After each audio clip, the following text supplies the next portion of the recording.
Well, today, Supreme Court justices will hear arguments in a landmark case about former President Donald Trump. The High Court will determine whether Colorado can exclude the former president from the state's 2024 presidential primary ballot under the 14th Amendment. NBC's Bree Jackson is in Washington with the latest. Whether former President Trump can legally be on the 2024 ballot is a question before the High Court today.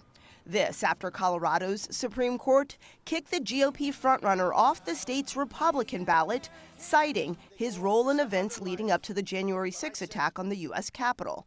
Colorado's Secretary of State says the message is clear. States can rightfully disqualify oath-breaking insurrectionists like Donald Trump, and that is perfectly within the confines of the Constitution and federalism. The case centers around Section 3 of the Constitution's 14th Amendment. It bars anyone who has engaged in insurrection from holding federal office.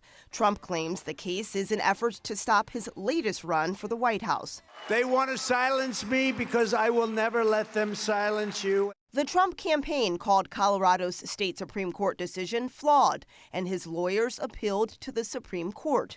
Today, justices will hear both sides. So, the issue of sort of how one deals with the 14th Amendment is initially before the Supreme Court, and they could rule against Donald Trump, in which case there's no further inquiry. But even if they rule for him and overrule the Colorado Supreme Court, we will still have the decision about whether somebody who is engaged in that conduct should be there. Barring a quick ruling, Trump's name remains on the Republican primary ballot for March 5th. In Washington, Bree Jackson, NBC News.